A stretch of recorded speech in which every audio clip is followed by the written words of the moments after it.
네, 감사의 찬양을 올리신 우리 호산나 성가대 1년 동안 너무 수고 많았는데요. 뜨거운 박수로 감사의 마음을 전해주시기 바랍니다.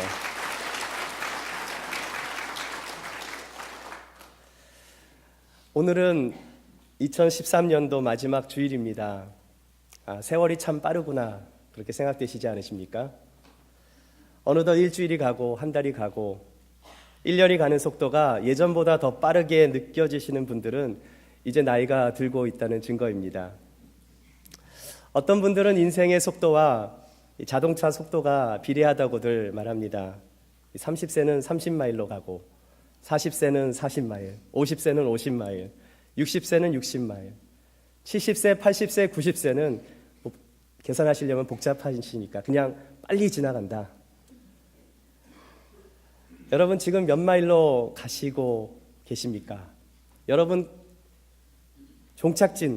가시는 종착지는 어디십니까? 2013년도 주일 마지막 예배, 마지막이라는 단어를 들을 때마다 어떤 생각이 드십니까? 아마 우리에게 주어진 단어 중에 가장 많은 생각을 하게 만드는 것이 바로 마지막이라는 단어가 아닐까 생각합니다. 그럼에도 불구하고 우리가 감사한 것은 오늘이 마지막 주일이지만 그것은 삶의 마지막을 의미하는 것이 아니라 이제 며칠 후면 새해를 맞이하게 되는 것입니다. 새해를 설날이라고 하는데 이 설날의 의미는 낯설다에서 온 뜻입니다. 즉 설날이란 새해에 대한 낯설음에 대한 의미와 아직 익숙하지 않은 날, 이 두 가지 뜻이 모두 담겨져 있습니다. 그렇다면 12월 31일과 1월 1일의 차이는 무엇이겠습니까?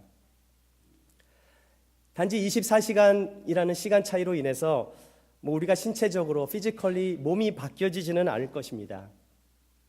물론 한국 사람들은 좀 떡국을 새해에 많이 드시기 때문에 너무너무 떡국을 많이 드시면 다음날 일어나 이 떡국이 배에서 불어서 체중이 좀 많이 나갈지는 모르겠습니다. 여러분 흰 떡의 의미를 아십니까? 이 조선의 24대 임금 헌종 때 쓰여진 동국세시기에 의하면 이 떡의 흰색은 지난해에 안 좋았던 일을 모두 잊고 새롭게 시작한다는 의미와 이 밝은 미래에 대한 기원을 담고 있습니다. 그래서인지 한국 사람들은 이 떡국을 참 좋아하는 것 같습니다. 과거 조선시대에는 먹을 것이 귀하다 보니 다음 날을 기약할 수가 없었기 때문에 한 해를 시작하는 것만큼 이 귀한 쌀로, 이 첫날을 귀한 쌀로 가래떡을 만들어 길게 뽑아서 이 무병장수하기를 바라는 마음으로 아무 탈 없이 잘 지내기 위해서 이 떡국을 끓여 먹는 전통이 생긴 것입니다. 그래서 한국 사람들은 이 떡국을 먹어야 한 살을 더 먹는다고 하는데요. 그런데 여러분, 나이 한 살 더 먹는 것에 대해서 너무 두려워하지 마시기 바랍니다. 먹는 것은 다 좋아하시면서 나이 먹는 것만은 싫어하시는 분들이 계시는데 긍정적인 마음으로 나이도 냠냠 맛있게 먹으십시오. 뭐든지 맛있게 먹는 것이 젊게 사는 비결인 줄 믿습니다. 아멘. 오늘이 12월 29일입니다. 이제 약 60여 시간이 지나면 새해가 밝아옵니다. 옛날 선조들은 섣달 구름날에는 잠을 자지 않았다고 합니다. 그리고 자신이 살아온 삶을 깊이 반성했습니다. 설날 아침에 일어나 떡국을 서로 먹으며 어른들을 찾아뵙고 새해 복 많이 받으시라고 인사를 드리고 덕담을 나누었습니다. 이처럼 새해가 밝아오면 우리는 우리 자신의 모습을 한 번쯤 돌아보게 됩니다. 과연 내가 잘 살아왔는가? 새해에는 이렇게 살아야지 하면서 후회되는 일들을 반성하고 여러 가지 계획들도 세우게 되는 것입니다. 후회하는 것만큼 그렇게 허무한 것은 없을 것입니다. 그럼 어떻게 사는 것이 후회 없는 삶을 사는 것일까요? 후회 없는 삶을 사려면 우리는 우리 자신을 하나님의 말씀에 비추어 점검하고 결단의 삶을 살아야 하는 것입니다. 오늘 본문 말씀 한번 보시겠습니다.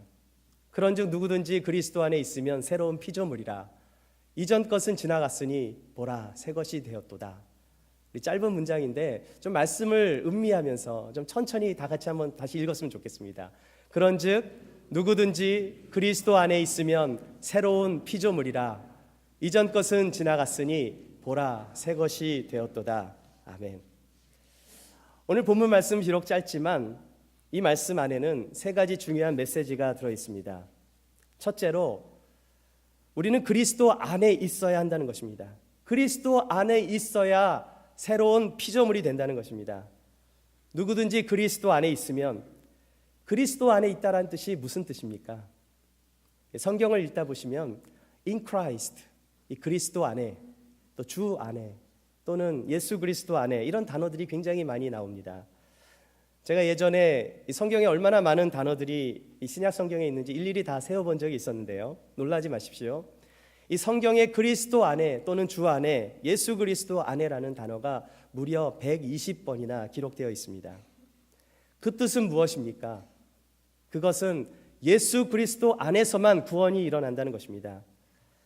구원을 받았다라는 것은 하나님의 자녀가 되었다라는 뜻이고, 이 천국을 상속받게 된다는 뜻입니다. 또 하나는 그리스도와의 연합을 의미합니다. 이것은 영적인 연합을 말하는 것입니다. 예수님은 이 연합의 비밀에 대해서 요한복음 15장에서 포도나무와 가지의 관계로 설명해 주셨습니다. 제가 질문을 하나 드릴게요. 포도나무에 가지가 붙어 있으면 그 가지는 포도나무와 하나가 된 것이 맞습니까? 네, 맞습니다. 가지는 포도나무에 붙어 있을 때 생명이 보존받게 되는 것입니다. 자, 그럼 또 한 가지 질문을 드리겠습니다. 그럼 가지가 포도나무에서 떨어져 버리면 어떻게 되는 것입니까? 떨어지면 꽝인 것입니다. 보시는 그림처럼요, 나무에서 떨어져 나간 나무까지는 메말라 불에 던져지게 됩니다. 가지가 포도나무에서 떨어졌는데 어떻게 포도 열매를 맺을 수 있겠습니까? 절대로 열매를 맺을 수 없게 되는 것입니다. 그리스도 안에 있는다는 것, 이것은 바로 그리스도와의 연합을 말하는 것입니다. 내가 주님께 붙어 있으면 열매를 맺기 위해 필요한 모든 영양분을 저절로 공급받게 되는 것입니다. 이처럼 누구든지 그리스도와 영적인 연합을 이루게 되면 새로운 피조물이 되는 것입니다. 여러분은 그리스도 안에 계십니까? 여러분은 그리스도와 연합하셨습니까? 그렇다면 여러분은 새로운 피조물이 되었다는 사실을 믿으시기 바랍니다. 피조물에 해당하는 헬라어 크티시스는 창조 행위를 뜻하는 말이기도 합니다. 이 말은 그리스도로 말미암아 새로운 최초의 창조적인 행위가 이 새로운 존재가 되음을 말하고 있는데, 이 뜻은요, 완전히 듣도 보도 못한 새로운 것을 의미하는 것은 아니고요, 그리스도와의 관계, 그리스도와의 연합을 맺음으로 인해서 이전하고는 전혀 완전히 다른 새로운 생각들과 새로운 삶의 방식을 갖게 된다는 것을 말하는 것입니다. 제가 예수님을 처음 영접한 것은 중학교 1학년 때였습니다. 그런데 정말 인격적으로 예수님을 만나고 교제를 시작하게 된 것은 그로부터 한 10년 후인 이 청년 때였습니다. 제가 예전에는 이 새벽 기도를 다니시는 분들을 보면 전부 다 광신자들이라고 생각을 했었습니다. 새벽에 일어나는 것도 힘든데 교회에 가서 예배를 드리고 기도하고 그리고 나서 일하러 가시려면 얼마나 피곤할까. 그래서 저는요, 절대로 목회자는 되지 말아야지, 그렇게 생각을 했었습니다. 비가 오나 눈이 오나 늘 새벽을 지키는 목회자가 참 딱해 보였었습니다. 저는 청년 때부터 이 목회자들을 긍휼히 여기는 마음이 있었던 것 같습니다. 그런데 예수님의 사랑을 체험하고 나서 하나님께서 저를 이 목회자로 부르신다는 사실을 알게 되었습니다. 속으로는 안 돼 하면서도 하나님의 부르심을 뿌리칠 수가 없었습니다. 하나님, 저는 자격이 없습니다. 제가 어떻게 목회자가 되겠습니까? 저 같은 사람이 어떻게 목회자가 되겠습니까? 그런데 제가 성경 말씀을 통해서 확신을 한 것이 있습니다. 누구든지 그리스도 안에 있으면 새로운 피조물이 된다는 사실이었습니다. 자격이 있어서 되는 것이 아니고 문벌 학벌이 좋아서 되는 것도 아닌, 누구든지 예수 그리스도 안에 있으면 새로운 피조물이 되는데 무엇을 망설이느냐, 그 내면의 음성을 듣고 용기를 얻게 되었습니다. 여러분, 하나님은 우리에게 새 날을 허락해 주십니다. 하나님은 새 날을 통해서 새 일을 성취하시기 원하시는 것입니다. 그것은 과거로부터의 자유함을 말합니다. 그리스도 안에서 새로운 피조물이 되게 하셨는데 자꾸만 옛 습관에 사로잡혀 과거에 갇혀 살아서야 되겠습니까? 하나님은 그리스도 안에서 새로운 관계를 원하시는 것입니다. 그리스도와 연합하여 새로운 관계를 맛보라는 것입니다. 과거에 갇혀 사는 사람은 감옥에 갇혀 사는 사람과도 같은 것입니다. 그러나 감옥에 갇혀 있다 할지라도 하나님의 꿈과 비전이 있으면 소망과 확신을 갖게 되는 것입니다. Life and Death in Shanghai라는 책에서 니엔챙 여사는 중국 문화혁명 당시 감옥에서 생활했던 자신의 경험을 이야기했습니다. 미망인이었던 니엔은 그녀를 체포한 공산당원으로부터 중화민국 정부를 전복시키려는 음모를 자백받기 위해 온갖 심한 고초를 겪어야 했습니다. 외동딸과 떨어져 고초를 겪는 동안 이 딸이 세상을 떠났다는 소식을 듣게 됩니다. 감옥 안에서 그녀가 의지할 곳은 아무데도 없었습니다. 그러던 어느 날 이 형무소 독방 이 창문 옆에서 기어 올라가고 있는 작은 거미를 발견하게 됩니다. 이 꼭대기까지 올라간 거미는 그때부터 거미집을 짜기 시작했는데 이 몸에서 나온 비단실로 거미집을 다 지을 때까지 어떤 망설임도 없었고 실수도 없는 확신을 가지고 그 일을 수행해 나간 것을 목격한 것입니다. 결국 거미집을 다 완성한 거미는 그 한가운데 들어가 자리를 잡게 되었습니다. 그때 니엔 여사가 깨달았습니다. 누가 거미에게 거미집을 만드는 것을 가르쳐 주었을까? 진화를 통해 그 기술을 습득한 것인가? 아니면 하나님께서 거미를 창조하실 때 거미집을 지을 수 있는 능력을 부어주셔서 먹을 것을 잡아먹고 멸종하지 않도록 그렇게 해주신 것인가? 이러한 고민 끝에 그녀는 다음과 같은 결론을 내렸습니다. 니에는 지금까지 본 것 중에 가장 아름다운 것들을 보았다고 했습니다. 예전에는 그렇게 미물이었던 거미가 자신이 감옥 안에 갇혀 있다 보니 이 거미는 자유로웠던 것입니다. 하나님께서 거미를 만드셨건 아니건 간에 니에는 자신이 본 것에 대해서 하나님께 감사를 드렸는데 거미를 통해서 하나님께서 생명을 주관하신다는 사실을 깨닫게 된 것입니다. 그 후 니에는 감옥에서도 새날을 기대할 수 있었다는 것입니다. 그러한 깨달음이 오자 니에는 마오쩌둥과 그의 혁명가들을 더 이상 위협적으로 보지 않았고 이제 자신은 새로운 소망과 확신을 가질 수 있게 되었다고 그 책에서 고백하고 있습니다. 사도 바울 역시 감옥에 있을 때 여러 서신들을 썼습니다. 그가 서신을 쓸 때마다 항상 빠지고 있지 않은 단어는 감사의 단어였습니다.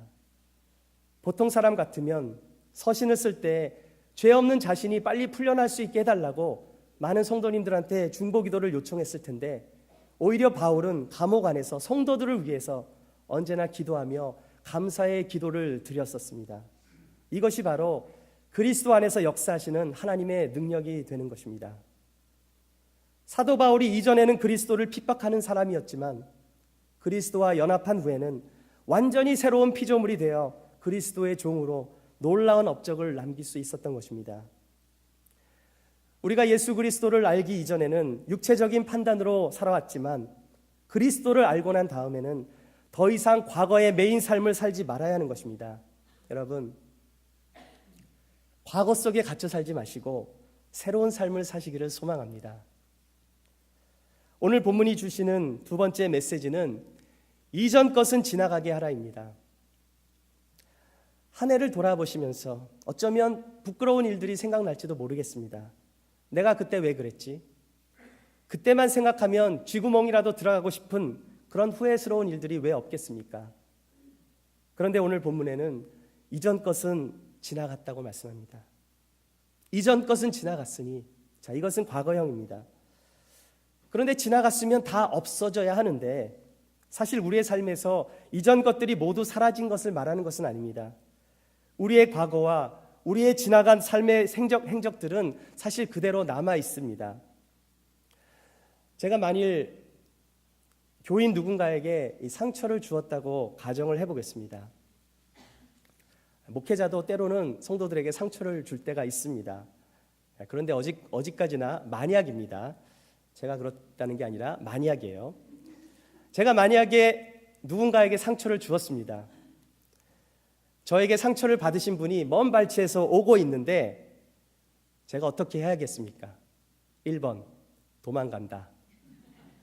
2번, 아무렇지 않은 양 안면 몰수한다. 3번, 다가가서 사과를 한다. 여러분, 목회자라면 어떻게 해야 되겠습니까? 당연히 도망가야겠지요.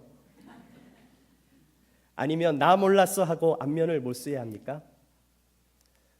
그러나 아무리 힘들고 어렵다 할지라도 만일 상처를 주었다면 기꺼이 찾아가서 사과를 해야 하는 것입니다. 목회자뿐만 아니라 성도님들 모두가 다 똑같습니다. 우리가 저지른 잘못들이나 시행착오의 결과들은 비록 그 죄들을 회개했다 할지라도 그 흔적들과 결과들은 남아있는 것입니다. 기억하고 싶지 않은 과거들을 없앨 수만 있다면 얼마나 좋겠습니까? 불행하게도 우리의 지나간 일들은 세월이 지나 기억이 가물가물할지라도 다 없어지는 것은 아닙니다. 다만 그리스도 안에서 그것들을 있는 그대로 인정하고 받아들일 수 있어야 하는 것입니다. 그리스도께서 인간의 죄를 대신 짊어지시고 죽으심으로 하나님과 인간의 화해를 이루셨다면, 그것이 하나님의 은총이라면 하나님과 화해한 우리가 이웃과도 막힌담이 없이 화해를 해야 하는 것입니다. 기억하고 싶지 않은 그런 기억들이 계십니까? 삶의 흔적은 남아있을지라도 과거에는 묶여 살지 마시기를 바랍니다. 과거에 묶인 삶에서 벗어나기 위해서 해결해야 할 과제들이 있다면 그것을 내년으로 미루지 마시고요. 올해 3일 남았습니다. 올해 꼭 그것들을 해결하시기를 축원합니다.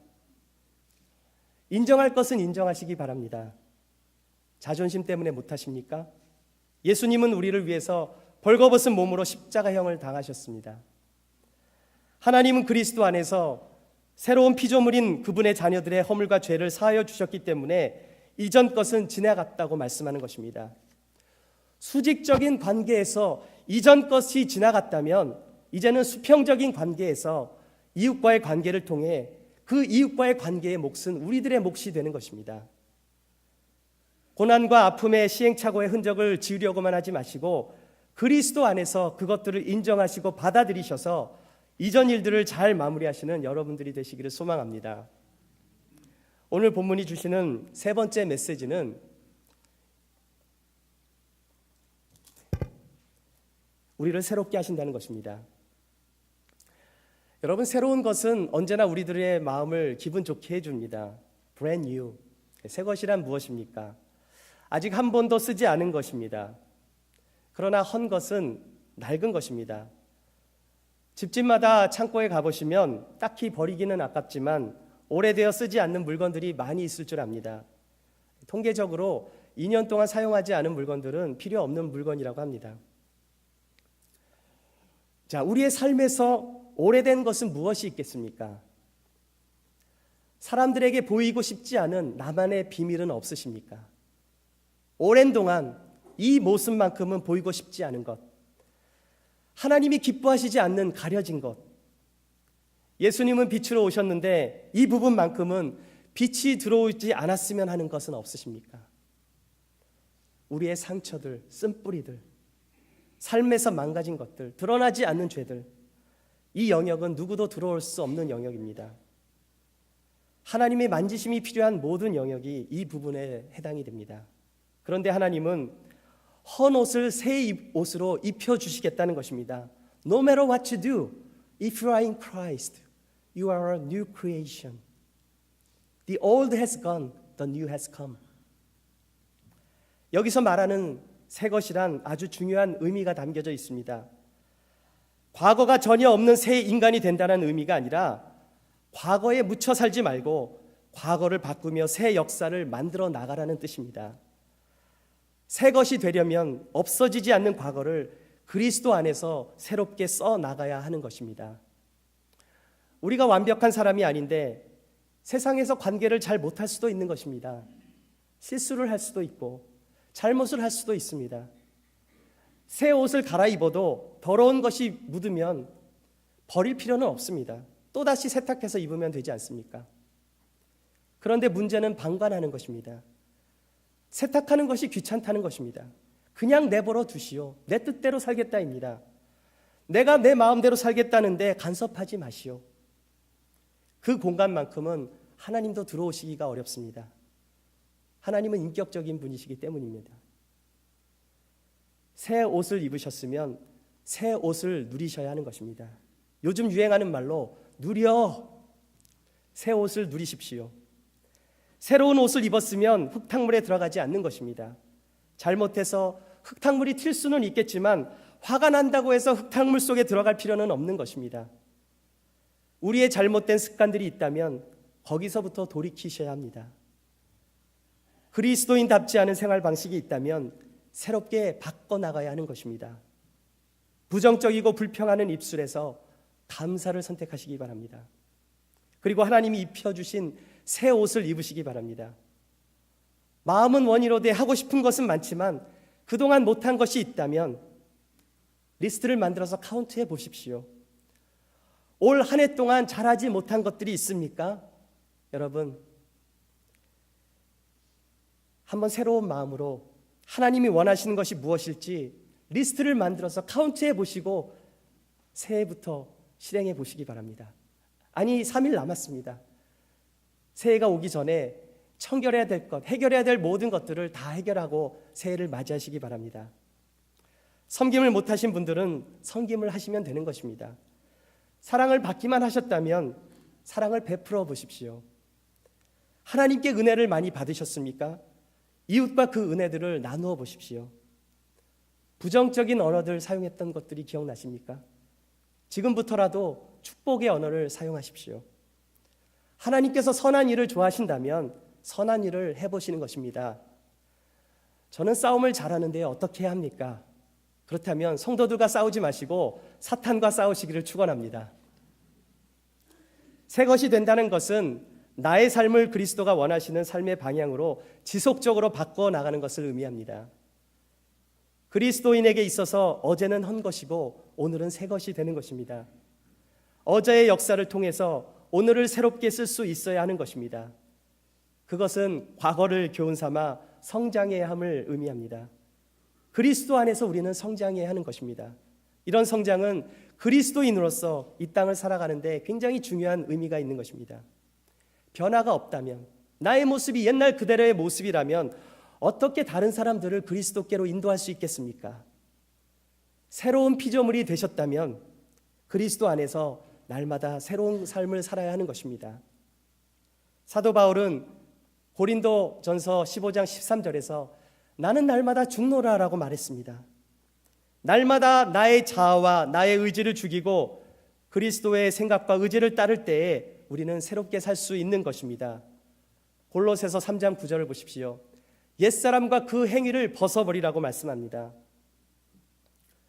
나에게 있어서 아직도 새롭게 되지 못하고 헌것인 채로 남아있는 것이 무엇인지 생각해 보십시오. 한 해를 보내면서 하고 싶으신 것들을 마음속으로 다짐해 보시기 바랍니다. 하나님과 나 사이에 막힌담은 없는지, 하나님께 불순종하는 마음은 없는지, 고집스러운 나의 자아는 없는지, 미워하는 마음이 있다면 이 모든 것을 다 내려놓으시기를 원합니다. 이웃 간의 성도 간에 망가진 관계는 없는지, 만약 그렇다면 먼저 화해의 손길을 뻗으시기를 원합니다. 삶의 방식에서 오래된 습관적인 죄와 잘못된 행동은 없는지 고쳐나가시기를 바랍니다. 하나님은 새해를 맞이하는 우리들에게 새로운 도전을 주십니다. 이제 새해가 3일이나 남았습니다. 그 숙제들을 새해까지 미루지 마시고 3일 동안 하나님께로 가져가 모든 문제를 해결받으시기를 소망합니다. 하나님은 그리스도 안에서 이전 것이 지나가기를 바라시고 그리스도 안에서 새로운 삶을 살기를 원하시는 것입니다. 하나님은 우리를 회복시켜 주시는 하나님이십니다. 우리의 모든 고민을 들고 하나님께로 나아가시기 바랍니다. 의미 있는 새해를 맞이하고 싶지 않으십니까? 그러기 위해서는 옛사람의 행위를 버리시고 새 사람으로 거듭나셔야 하는 것입니다. 그리스도 안에서 새 건축을 하십시오. 하나님께서 여러분을 새롭게 만들어 주실 줄 믿습니다. 2013년도를 마무리하면서 우리의 삶이 그리스도와 연합하여 주님이 원하시는 삶의 방향으로 새롭게 전진하시는 저와 여러분이 되시기를 주님의 이름으로 기원합니다. 기도하겠습니다. 하나님 아버지, 한 해 동안 베풀어 주신 하나님의 은혜에 감사를 드립니다. 새해를 준비하면서 우리의 삶을 돌아보게 하시니 감사드리고, 우리의 속사람이 날마다 새로워질 수 있도록 그리스도와 연합하는 삶을 살게 하여 주시옵소서. 새로운 피조물 된 우리들이 지나간 과거에 사로잡혀 살지 않게 하여 주시고, 하나님이 원하시는 삶의 방향으로 전진할 수 있도록 우리의 인생을 아름답게 바꿔 주시옵소서. 과거에 잘못된 습관들이 있다면 예수의 이름으로 묶어주시고, 새 역사를 만들어 가시는 하나님의 인도하심을 따라 우리의 삶이 변화될 수 있도록 우리의 삶을 축복하여 주시옵소서. 예수님의 이름으로 기도하옵나이다. 아멘.